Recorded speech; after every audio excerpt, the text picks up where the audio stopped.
June 6, 1944. Omaha Beach. American soldiers are dying by the hundreds, pinned down by German bunkers. But 3 miles away at Gold Beach, British troops are walking ashore, almost casually. The difference? One crazy old man's bizarre inventions. Major General Percy Hobart, retired in disgrace, working as a farm guard, designed tanks that could swim, breathe fire, and lay their own roads. Churchill called him a genius. His own army called him insane. And his weird machines saved thousands of lives on D-Day. This farmer-turned-general built floating tanks, flamethrower tanks, bridge-laying tanks, inventions so crazy that American generals refused to use them. That decision at Omaha Beach cost 2,000 American lives in one day. Meanwhile, British beaches, a fraction of the casualties. This is the true story of D-Day's secret weapon and the stubborn genius everyone dismissed as mad.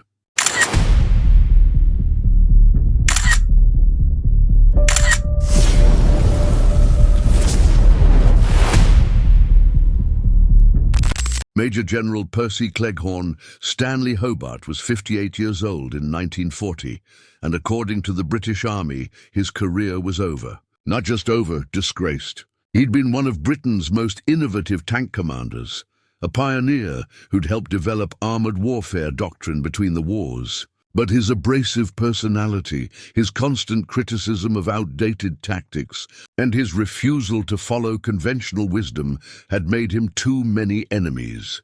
In 1939, just as World War II began, Hobart was forced into retirement. The official reason was difficult to work with. The real reason was that he'd been right too many times, and senior officers resented being told their methods were obsolete by this prickly, brilliant innovator. Born on June 14, 1885, in Nainital, India, where his father served in the Indian Civil Service, Hobart had entered the Royal Military Academy Woolwich in 1902 and was commissioned into the Royal Engineers in 1904. He served in World War I, initially in France with the Royal Engineers, then transferred to the fledgling Tank Corps in 1916, when tanks first appeared on the battlefield. Between the wars, Hobart became one of Britain's leading theorists on armored warfare. He advocated for fast, mobile tank formations working independently, ideas that would later prove correct in WWII. But in the conservative British military establishment of the 1930s, such revolutionary thinking was unwelcome. Hobart also had zero tolerance for incompetence or outdated thinking, which he expressed loudly and frequently. This did not endear him to superiors. By 1940, Percy Hobart, one of the few British officers who truly understood tank warfare, was working as a corporal in the Home Guard, Britain's civilian defence force, and part-time as a guard on his brother-in-law's farm in Chippingcampton, Gloucestershire. It was a humiliating end for a man who'd once commanded entire armoured divisions. But Hobart didn't sit quietly in retirement feeling sorry for himself. He studied, he designed, he sketched modifications to tank designs. Working in a farmhouse office, he continued developing ideas about how tanks could be more effective, not just as weapons, but as specialized tools for specific battlefield problems. One problem particularly obsessed him: how would tanks successfully assault a heavily defended beach? Traditional naval invasions had always been incredibly costly. Gallipoli in WWII had shown how defenders on high ground could massacre attackers coming from the sea. If Britain ever needed to invade German-occupied Europe, they'd face this same problem on a massive scale. Hobart began sketching solutions. Tanks that could swim ashore under their own power. Tanks equipped with flamethrowers to clear bunkers. Tanks carrying bridges to cross obstacles. Tanks with giant rollers to clear mines. Ideas that seemed bizarre, even mad, but which addressed real tactical problems. Nobody was listening to a disgraced retired general working as a farm guard. But Hobart kept designing anyway. He had no authority, no resources, no official position. Just his mind, his experience, and his absolute conviction that he was right. Then, in November 1940, Winston Churchill, who'd just become Prime Minister, asked his military advisors a simple question. What happened to Hobart? Wasn't he one of our best tankmen? He was forced to retire, sir, came the uncomfortable reply. Personality issues. Churchill's response was immediate and characteristic. I don't care about his personality. Can he design and command armored forces? Well, yes, sir, but then bring him back. We're fighting for our survival, not running a social club. Get Hobart back in uniform immediately.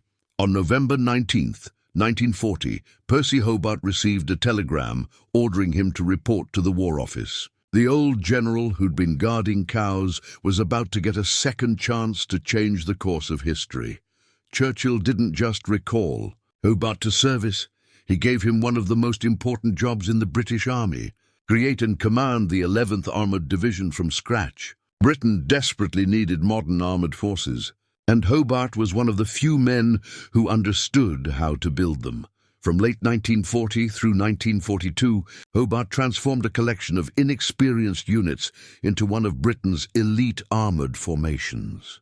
He was demanding, perfectionist, and absolutely refused to accept mediocrity. Officers who couldn't meet his standards were replaced. Tactics that didn't work were scrapped. He trained his division relentlessly in mobile warfare, combined arms operations, and rapid exploitation. But Hobart was also thinking beyond conventional tank warfare. He'd never forgotten the beach assault problem. As he trained the 11th Armoured Division, he continued developing his specialized tank concepts in his spare time. By 1942, he had detailed designs for several vehicles: the DD duplex drive tank, a conventional tank fitted with a collapsible canvas screen and propellers. The screen would float the tank, allowing it to swim to shore. Once on land, the screen would drop and the tank would fight normally. It seemed insane, a 30-ton steel vehicle floating on canvas, but Hobart's engineering calculations showed it would work. The flail tank, a tank with a rotating drum mounted on front, covered in chains. The spinning chains would beat the ground ahead of the tank, detonating mines. It looked ridiculous, but solved a critical problem: clearing paths through minefields without sacrificing infantry. The fascine tank, a tank carrying huge bundles of wood and debris. When encountering a wide ditch or crater, the tank would drop the fascine into the gap, creating a bridge for following vehicles. The AVRE, Assault Vehicle Royal Engineers, a Churchill tank modified to carry a petard mortar, essentially a huge demolition charge launcher. It could destroy concrete bunkers and fortifications at close range. These designs were revolutionary, weird-looking, and completely outside normal military thinking. Most British officers who saw Hobart's sketches thought he'd lost his mind. Conventional tanks were already proving themselves in North Africa. Why waste resources on these bizarre contraptions? But in 1943, as Allied planning for the invasion of France began in earnest, military planners faced harsh realities. Amphibious assaults against fortified positions were incredibly costly. The Germans would have years to build defenses. Without some way to overcome those defenses quickly, the invasion could fail with catastrophic casualties. General Sir Alan Brooke, Chief of the Imperial General Staff, remembered Hobart's specialized tank concepts. In March 1943, he recalled Hobart once again, this time to command the 79th Armored Division. But this wouldn't be a conventional armored division. Instead, Hobart would develop and deploy his specialized vehicles specifically for the D-Day invasion. Hobart was given resources, engineers, test facilities, and, most importantly, permission to build his mad inventions. Over the next 15 months, he would transform rough concepts into operational vehicles. The 79th Armored Division became a workshop of innovation, building and testing tanks that looked like nothing else in military history. Other officers derisively called them Hobart's Funnies, a term that stuck. The vehicles looked funny, ungainly, strange. But Hobart didn't care about aesthetics. He cared about solving problems, and every one of his Funnies addressed a specific tactical challenge the invasion would face. By spring 1944, Hobart had working prototypes of multiple specialized vehicles. They'd been tested extensively in conditions simulating the Normandy beaches. They worked. The question was, would they be used? In January 1944, General Dwight D. Eisenhower, Supreme Allied Commander for the D-Day invasion, was briefed on Hobart's specialized vehicles. Demonstrations were arranged. American and British officers watched DD tanks swim across a lake. They saw flail tanks clear mock minefields. They observed Avries destroy concrete bunkers. The British were enthusiastic. Field Marshal Bernard Montgomery, commanding British ground forces, immediately ordered Hobart's Funnies to be assigned to all British and Canadian landing beaches, Gold, Juno, and Sword beaches. But the American response was mixed. Some officers were impressed. Others were deeply skeptical. The vehicles looked strange, were untested in actual combat, and seemed overly complicated. American doctrine emphasized straightforward, overwhelming force, not elaborate technical solutions. General Omar Bradley, commanding U.S. First Army, which would assault Omaha and Utah beaches, was particularly skeptical of the DD swimming tanks. "Those canvas screens look flimsy as hell," he told Eisenhower. "What if they tear in rough seas? We'd lose the tanks before they even reach shore. I think our boys are better off with conventional landing craft." Eisenhower was torn. He respected both British innovation and American pragmatism. He made a compromise decision. American forces would receive DD swimming tanks after much British insistence, but would not receive the other specialized vehicles, the flail tanks, AVREs, or other Funnies. American commanders would rely on naval gunfire, air bombardment, and infantry courage to overcome beach defenses. Hobart was horrified by this decision. He designed the Funnies as a complete system, each vehicle addressing a different obstacle. Swimming tanks would get armor ashore quickly, but they still needed flails to clear mines, AVREs to destroy bunkers, fascines to cross ditches. Taking only the DD tanks while rejecting the others was like bringing an umbrella, but no raincoat, helpful but insufficient.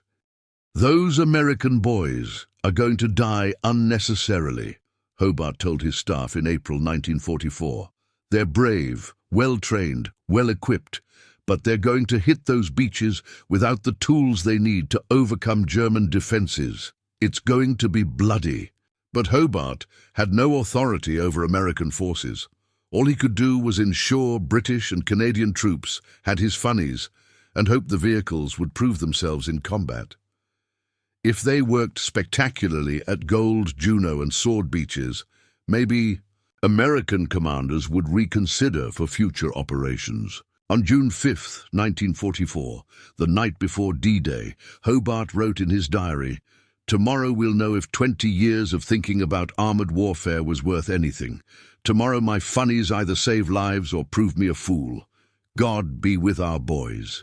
He was 58 years old, twice recalled from disgraceful retirement, about to find out if his life's work, the strange tanks everyone called crazy, would actually work in the most important battle of the war.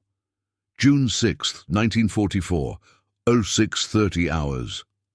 The first DD swimming tanks reached Gold Beach, launched from landing craft 5,000 yards offshore. To observers, it looked impossible.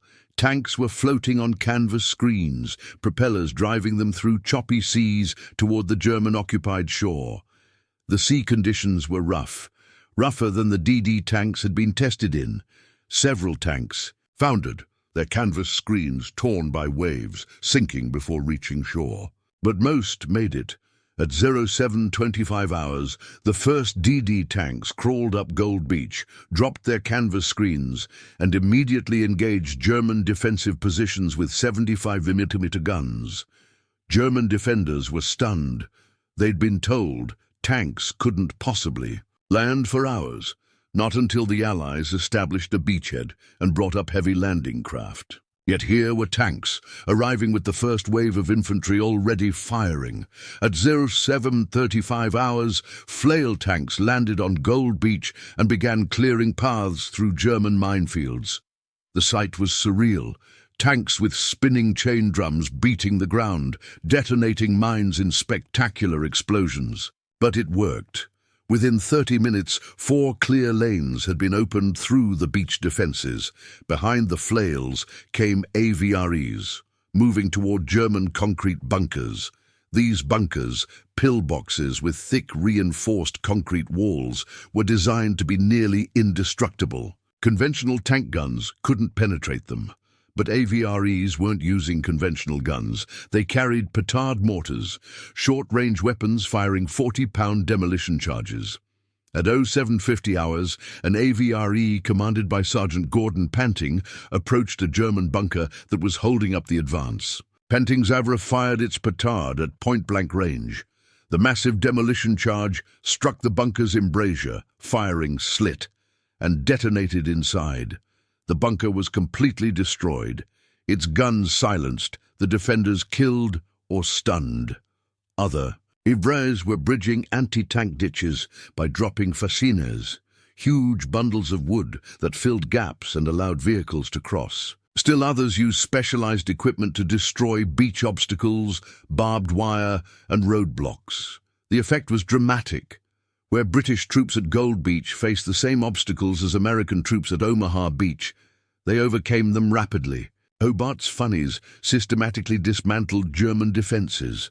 Swimming tanks provided immediate fire support. Flails cleared mines. Avrus destroyed bunkers. Bridging equipment opened routes inland. By 0900 hours, less than 2.5 hours, after landing, British forces at Gold Beach had penetrated inland over a mile, secured their objectives, and were advancing on schedule with remarkably light casualties. The specialized vehicles had worked exactly as Hobart designed them to. At Juno Beach, Canadian sector, similar success. DD tanks swam ashore, specialized vehicles cleared obstacles, and Canadian forces pushed inland rapidly. At Sword Beach, British, the pattern repeated. Meanwhile, at Omaha Beach, where American forces had refused most of Hobart's Funnies, events were very different and far more costly. At Omaha Beach, the plan called for DD swimming tanks to lead the assault, one of the few Hobart innovations American commanders had accepted. But crucial decisions went wrong. The sea was rough, 4 to 5 foot waves. British DD tank commanders at Gold Beach had made a critical judgment. Launch tanks, closer to shore in these conditions, around 1,000 yards out instead of the planned 5,000. This gave tanks less distance to swim, reducing risk of foundering. At Omaha, American commanders made a different choice. They followed the original plan: launch DD tanks 5,000 to 6,000 yards offshore despite rough seas.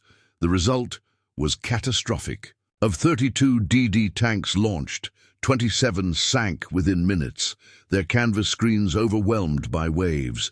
Crews drowned or were rescued by accompanying vessels.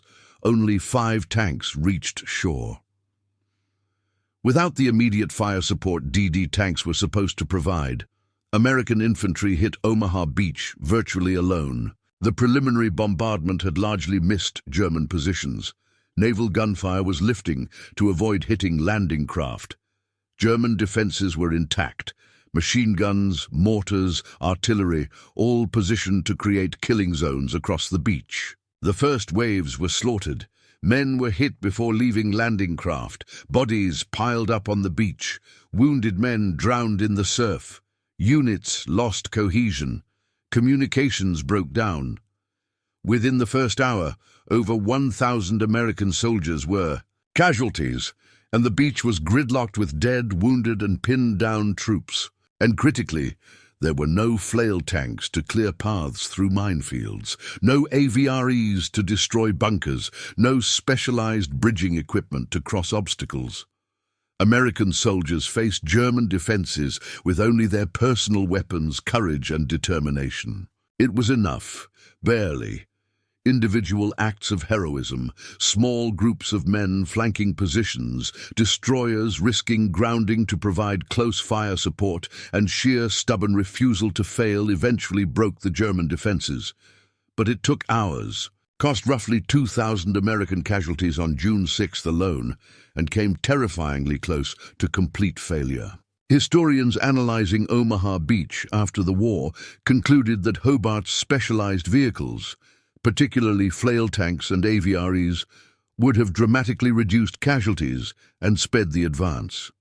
The very obstacles that caused such difficulty at Omaha, mines, bunkers, anti-tank ditches, were exactly what Hobart's Funnies were designed to defeat. At British and Canadian beaches where Hobart's Funnies were used extensively, D-Day casualties were roughly 50% lower than at Omaha Beach, despite facing similar German defenses. The difference wasn't courage. American soldiers were as brave as any. The difference was tools. British soldiers had specialized equipment designed for the specific problems they'd face. American soldiers at Omaha didn't. Back in England, Percy Hobart received reports throughout D-Day. Each report of his Funnies performing successfully was gratifying. But each report from Omaha, where his innovations hadn't been used, was painful.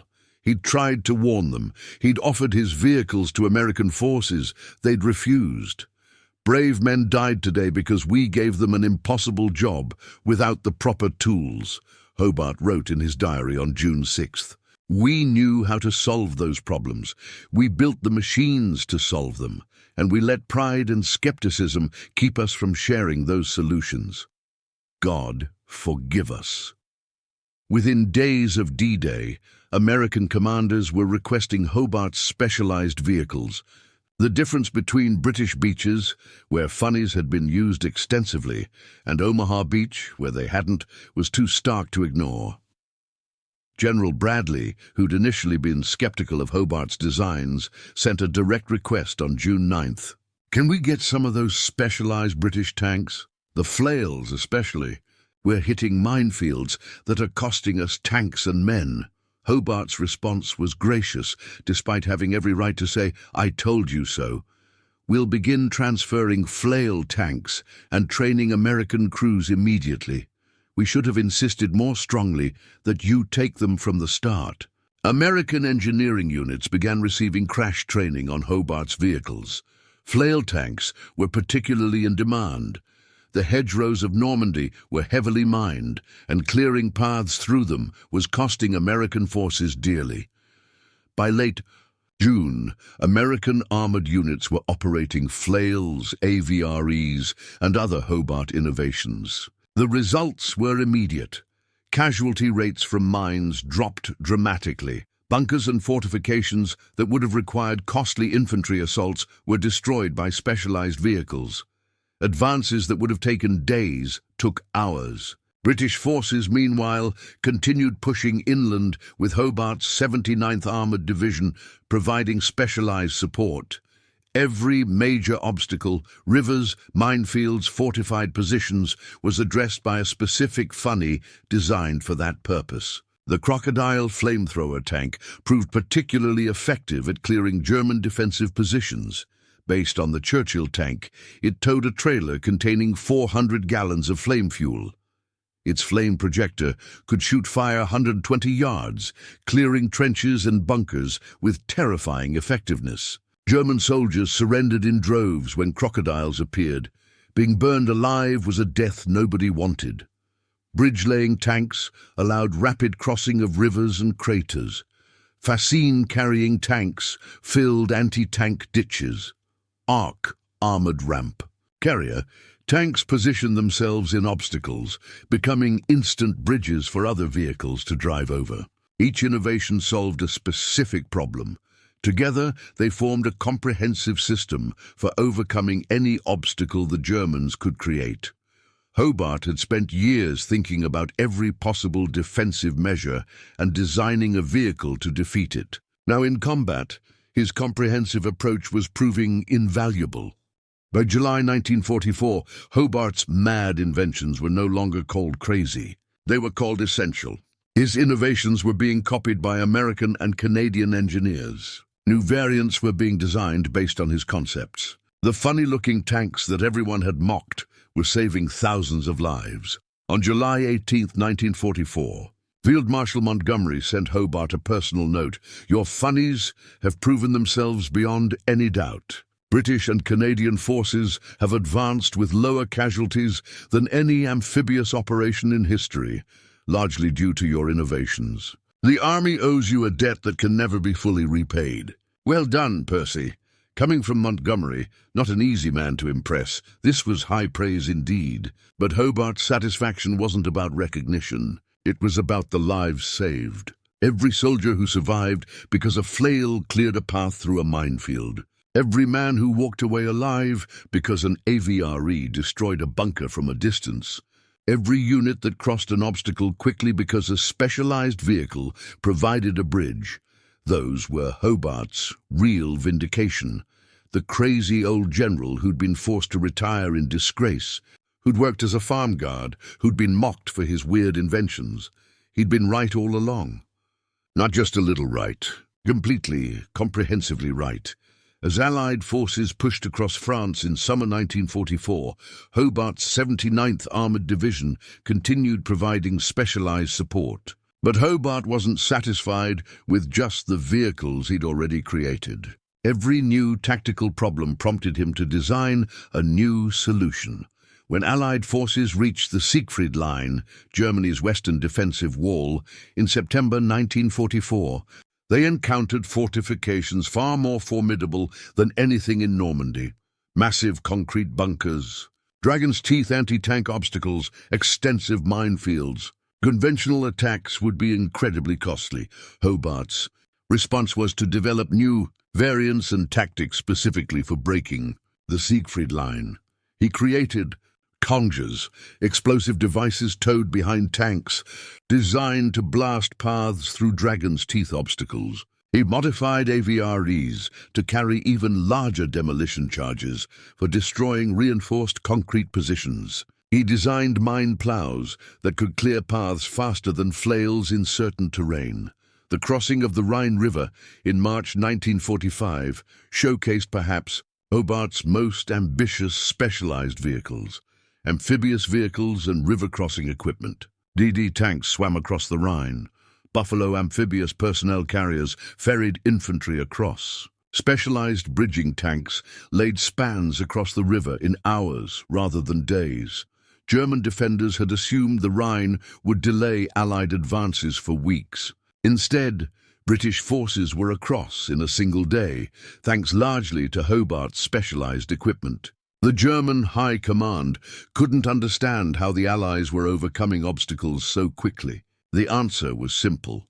Hobart had spent years thinking about these exact problems and had built vehicles to solve them. By April 1945, as Allied forces pushed into Germany itself, Hobart's innovations had been proven in virtually every type of terrain and obstacle: beaches, rivers, mountains, fortifications, urban combat. The 79th Armoured Division had become the most specialized and versatile engineering force in military history. Other nations began studying Hobart's work. American, Canadian, and Free French forces all adopted variants of his designs. After the war, military theorists would recognize that Hobart had created an entirely new category of warfare: specialized armor engineering. He'd shown that tanks didn't have to be just weapons, they could be tools, each designed for a specific task. But perhaps Hobart's greatest legacy wasn't any single vehicle. It was the principle he'd proven, that impossible problems become solvable when you refuse to accept it can't be done. Every one of his funnies had been called impossible, impractical, or insane when first proposed. Everyone had proven essential in combat. After the war, military analysts attempted to calculate how many lives Hobart's inventions had saved. The numbers were staggering and necessarily imprecise, but even conservative estimates suggested thousands. At Gold, Juno, and Sword Beaches, where Hobart's funnies were used extensively, D-Day casualties were roughly 3,000 compared to 2,000 at Omaha Beach alone, which was a single beach without most funnies. Statistical analysis suggested that if Omaha Beach had been assaulted with the full range of Hobart's vehicles, Casualties might have been 60–70% lower. Beyond D-Day, the ongoing use of specialized vehicles prevented casualties throughout the European campaign. Flail tanks cleared paths through minefields that would have cost hundreds of infantry lives to clear conventionally. AVREs destroyed bunkers from a distance instead of requiring costly infantry assaults. Bridging equipment allowed rapid advances that didn't leave forces exposed and vulnerable. One particularly telling statistic: British and Canadian armoured units using Hobart's Funnies had significantly lower casualty rates than equivalent American armoured units throughout the Normandy campaign, despite fighting in similar conditions against similar German forces. The difference couldn't be attributed to training or courage. Both sides were professional, well-trained forces. The difference was tools. There were individual stories behind these statistics. Sergeant Thomas Grant, a British tank commander, wrote home in July 1944, "Today our flail tank cleared a path through a German minefield. Would have taken infantry hours to clear it, with men dying every step. Instead, we did it in 20 minutes and nobody got hurt. These strange-looking tanks everyone laughed at are saving our lives every day." Private William Murphy, an American soldier whose unit received flail tanks in late June. He wrote, "I don't know who designed these weird machines, but I want to shake his hand. Yesterday one of them cleared mines ahead of us. Without it, I'd probably be dead right now. Whoever built this thing, he's a genius." The soldier Percy Hobart, whose life was most directly saved, might never know it. A mine that was detonated by a flail instead of stepping on it. A bunker destroyed by an AVRE instead of requiring an infantry assault. An obstacle crossed in minutes instead of hours of exposure to enemy fire. Each of these represented lives saved. Lives that would have been statistics, but instead got to go home. Have families, live full lives. This was Hobart's true medal, not the awards he received, though there were many, but the men who lived because of his inventions. The soldiers who came home, the children who had fathers, the wives who didn't become widows, the parents who didn't lose sons. By some estimates, if Hobart's full range of specialized vehicles had been used by all Allied forces from D-Day forward, total Allied casualties in the European theatre might have been 15–20% lower.